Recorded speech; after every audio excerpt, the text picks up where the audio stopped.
Par un après-midi torride, alors que le soleil calcinait les toitures de chaume du hameau, une inconnue surgit sur le chemin poussiéreux menant au bourg. Elle ne portait qu'un panier d'osier au bras et un modeste sac en fibres végétales contenant ses habits. Sans compagnon ni salutation, seul son ombre glissait discrètement sur la terre ocre. Elle se prénommait Awa, et depuis toutes les années d'existence du village d'Obazo, nul n'avait croisé une femme semblable. Elle était d'une beauté envoûtante, enveloppée d'un voile de mystère. Les villageois restèrent bouche bée, les hommes la dévisageaient, les femmes murmuraient à voix basse. À son arrivée, elle prononça à peine quelques mots, disant simplement qu'elle cherchait un lieu où se reposer. Elle jeta son dévolu sur la case délabrée à l'orée de la forêt, autrefois habitée par un vieux chasseur disparu lors d'une saison de sécheresse. Nul n'osait approcher cette demeure auparavant, mais Awa s'y installa sans crainte, nettoyant le sol avec des branches de palmier et fredonnant des mélodies inconnues de tous. Puis, elle se mit à vendre des bananes sur la place centrale. Ce qui s'ensuivit ne peut être qualifié que de tumulte.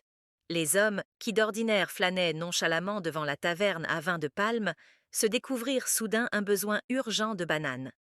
Les jeunes garçons, occupés à ramasser du bois, faisaient un détour par son étal. Même les deux fils du chef, des hommes robustes et honorables avec épouse et enfants, commencèrent à lui rendre visite sous prétexte d'achats au marché. Son étal grouillait d'admirateurs chaque matin. Les autres marchandes, vendant tomates, oignons ou manioc, se lamentaient avec amertume. Comment rivaliser? Les bananes d'Awa n'avaient rien d'exceptionnel, mais elle les présentait comme des présents divins, éclatants comme de l'or. Ce que personne ne savait, c'est qu'Awa n'était pas celle qu'elle prétendait être. On ne la voyait jamais près d'un miroir. Elle évitait les bassines luisantes, ne jetait jamais un regard dans l'eau claire du ruisseau, où les autres admiraient leurs reflets. Lorsqu'un miroir, par hasard ou par malice, se trouvait à proximité, elle se détournait vivement, comme si elle redoutait une malédiction. Et elle avait raison de craindre, car dans le reflet, sa véritable apparence l'attendait, non pas une figure de beauté et de lumière, mais une ombre aux yeux flamboyants comme des braises et un visage tordu par une douleur ancienne. Seule Awa connaissait le sort qui frapperait Obazo si les villageois découvraient un jour sa vraie nature. Pourtant, les hommes continuaient d'affluer. Ils lui offraient des présents, de la viande de brousse, de l'huile rouge, des ignames. Ils rôdaient autour de sa case comme des papillons attirés par une flamme. Au début, elle les repoussait, leur demandant avec douceur mais fermeté de retourner auprès de leurs épouses. Mais ils n'écoutaient pas. Ils prétendaient qu'elle était trop belle pour rester seule, qu'elle était un don des cieux, que leur songe lui appartenait désormais. Ainsi débuta la chute des hommes d'Obazo. Peu à peu, un à un, les écarts commencèrent. Des maris s'absentaient la nuit, frappant doucement à sa porte. Des pères mentaient à leurs enfants, prétextant des expéditions de chasse. Même les anciens, jadis respectés, perdaient leur dignité sous l'emprise de son charme. Les femmes du village devinrent aigries. Certaines menaçaient de l'affronter, d'autres crachaient à la mention de son nom, mais aucune n'osait l'approcher directement. Quelque chose dans son regard n'était pas tout à fait humain. Une ombre planait sur Obazo, une présence indéfinissable. Le vin de palme coulait toujours à la taverne, mais les hommes avaient changé. Ils marchaient le regard voilé, riaient sans chaleur, s'emportaient au moindre reproche de leurs femmes. Celles-ci, autrefois parées de tissus éclatants et chantant avec joie, avançaient désormais tête baissée, murées dans un silence douloureux. Les enfants observaient, perplexes, leurs pères jadis aimants devenir irascibles et étrangers. Au centre de ce chaos se tenait Awa, sereine, intouchée par les tempêtes qu'elle avait déclenchées. Elle ne bronchait pas face aux murmures dans son dos. Elle ignorait les accusations et les rumeurs. Elle se contentait d'ajuster son pagne, de poser son panier de bananes et de sourire avec une quiétude envoûtante, rendant même son silence oppressant. Mais les femmes voyaient la vérité dans leur cœur meurtri. Les hommes, qui autrefois tremblaient à l'idée de lever la main sur leurs épouses, se comportaient désormais comme des bêtes. Ils rentrèrent chez eux imprégnés de l'odeur des bananes et d'un parfum qui n'était pas celui de leurs femmes. Parmi toutes celles dont le cœur saignait, une se démarquait. Adama. Adama n'était pas une villageoise ordinaire. C'était une femme dont la danse semblait une mélodie, dont le rire apaisait même les âmes en deuil. Tout Obazo connaissait son histoire d'amour avec Issa. Ils avaient grandi ensemble, puisant de l'eau au ruisseau, partageant des mangues dans la brousse. Lorsqu'ils s'étaient remariés, Le village entier avait célébré. Leur union faisait l'envie de tous. Alors, quand Issa commença à fréquenter la case d'Awa, le village retint son souffle. Même les anciens murmuraient « Si Awa peut envoûter Issa, personne n'est à l'abri ». Adama resta silencieuse au début. La nuit, elle pleurait dans son pagne, son cœur s'effritant comme de la terre sèche. Elle connaissait Issa depuis toujours, chaque marque sur sa peau, chaque battement de son cœur. Cet homme qui rentrait tard, le regard perdu, n'était plus celui qu'elle avait épousé. Quelque chose clochait, et elle ne pouvait attendre un miracle des dieux. Adama se mit à observer. Elle cessa de préparer les repas le matin. À la place, elle noua un foulard sombre sur sa tête, noircit ses yeux de cendre comme une traqueuse, et se cacha parmi les arbres et les buissons. Elle suivait Awa, de son étal de bananes au sentier du ruisseau, de la place du marché à sa case isolée. Adama gardait ses distances, mais ne la perdait jamais de vue. Elle voyait les hommes arriver et repartir, un jour avec du bois, le lendemain avec un panier de poissons séchés. Awa acceptait chaque offrande avec un sourire, mais sans jamais un merci. Les hommes quittaient sa case en titubant, comme ivres, leurs yeux vitreux, leur cœur battant à contretemps. Mais ce qui terrifiait Adama, c'était qu'Awa n'avait jamais peur. Elle vivait comme si rien ne pouvait l'atteindre. Adama comprit alors qu'elle n'avait pas affaire à une femme ordinaire. Un après-midi paisible à Obaso, Awa, drapée dans son pagne indigo habituel, traversait la place du marché, son panier de bananes en équilibre sur la tête. Comme toujours, les regards convergèrent vers elle, les hommes s'interrompaient en pleine discussion, les garçons lâchèrent leur jeu, et même la brise semblait murmurer son nom. Mais ce jour-là, le destin avait autre chose en tête. Un petit garçon, âgé de 5 ans à peine, jouait près de l'étal de fruits, riant en agitant un miroir métallique que sa mère avait acheté à un colporteur. Il le brandissait sous le soleil, jouant avec les reflets. Alors qu'Awa passait, il inclina le miroir et son visage s'y refléta. Pour la première fois, Obaso entendit Awa hurler. Un cri strident, inhumain, jaillit de ses lèvres. Son panier s'écrasa au sol, les bananes roulèrent dans la poussière, et elle se couvrit le visage, reculant en trébuchant. Le garçon se figea. Il regarda à nouveau dans le miroir et y vit, non pas la belle femme adulée, mais une créature tordue, ancienne, monstrueuse. Sa main trembla, le miroir tomba, et il s'enfuit en criant.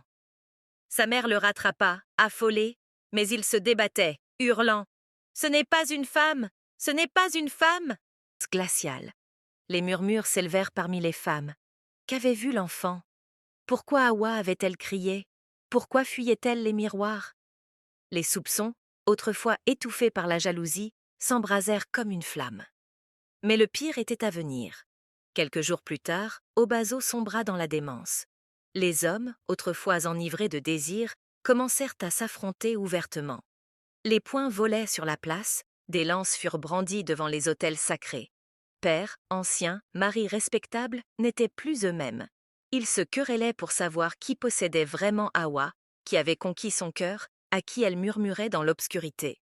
Certains déchiraient leurs vêtements, d'autres sanglotaient comme des enfants, d'autres encore criaient son nom comme des âmes damnées. Awa, elle, observait, toujours aussi calme, ses yeux froids comme une nuit sans étoiles. Les femmes d'Obaso pleuraient, leur foyer était brisé, leurs fils corrompus, leur mariage détruit.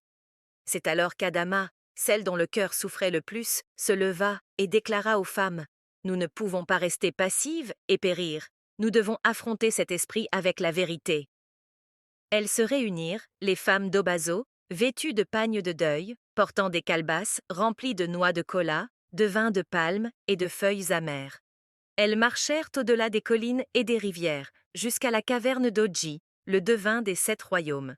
Il était assis en tailleur devant un feu, ses cheveux blancs comme la laine, ses yeux voilés par une sagesse immémoriale. Lorsqu'elles lui exposèrent leurs requêtes, Oji resta silencieux. Puis il éclata d'un rire profond, retentissant, qui fit s'envoler les oiseaux des arbres. Les femmes échangèrent des regards perplexes. Adama, le menton serré, demanda « Qu'y a-t-il de risible, grand sage ?» Oji la fixa et répondit « Vous cherchez un remède, mais vous ignorez encore la cause. » D'une voix qui fit trembler les feuilles, il leur révéla la vérité. Hawa fut jadis l'une des vôtres, non seulement une femme, mais la plus pure d'entre vous. Elle naquit avec une marque rare sur le visage, un signe des dieux pour éprouver les cœurs humains. Mais vous l'avez trahie. Les hommes détournèrent les yeux avec dédain. Les femmes se moquaient de sa beauté. Personne ne voulait l'épouser. Une nuit, quelqu'un s'introduisit dans sa case et la violenta. Elle le connaissait, elle l'a dénoncé, mais il lui a craché au visage, et le village l'a cru. Lui, pas elle. Elle porta son enfant dans la honte, et une nuit, elle s'aventura dans la forêt interdite, là où nul mortel n'ose aller. Elle offrit sa vie et celle de son enfant à naître à un esprit sombre, en échange de la vengeance et d'une beauté envoûtante. Elle demanda à être adorée, révérée, inoubliable. L'esprit exauça son vœu, mais à un prix. L'Hawa que vous voyez n'est qu'une enveloppe. Son âme a disparu. Ce qui arpente votre village est un esprit de destruction vêtu de la peau d'une femme brisée. Les femmes pleurèrent, même les plus âgées, même les plus aigries. La compassion s'infiltra dans leur cœur. Mais Oji leva la main et dit « Ne la pleurez pas. Elle a choisi les ténèbres. Elle a fait son vœu. Elle est désormais un gouffre qui dévore le cœur des hommes et recrache des cendres. Si vous voulez l'arrêter, vous devez affronter non pas sa beauté, mais sa vérité. » Is, le feu dans la caverne d'Oji n'était plus que braise lorsqu'il parla à nouveau. « Elle a déjà agi ainsi, murmura-t-il, presque pour lui-même. Hawa va de village en village, laissant derrière elle des ruines là où l'amour prospérait. Sa vengeance n'est pas aveugle, elle est calculée. Elle se nourrit de la culpabilité des hommes infidèles, de ceux qui trahissent leurs serments, des pères qui mentent, des hommes aux paroles mielleuses, mais aux âmes corrompues. Les femmes baissèrent les yeux, leurs cils humides de honte et de remords. Leurs maris avaient attiré cette malédiction dans leur foyer. Leur avidité, leurs mains errantes, leurs regards affamés avaient éveillé la destruction. « Comment l'arrêter » murmura Adama. « Le miroir de vérité » répondit Oji après un long silence. Il tendit la main derrière son autel et en sortit un objet long et étroit, enveloppé dans un tissu blanc. Un miroir, mais pas un miroir ordinaire. Il le dévoila lentement, et la lumière du feu dansa sur le verre. Il murmura des incantations, sa voix grave, vibrante de pouvoir. Le verre scintilla, comme animé d'une vie propre. « Ce miroir peut lever les illusions, » dit-il en le tendant à Adama. « Si Hawa s'y regarde, ne serait-ce qu'un instant, sa véritable forme apparaîtra. Mais soyez prudente.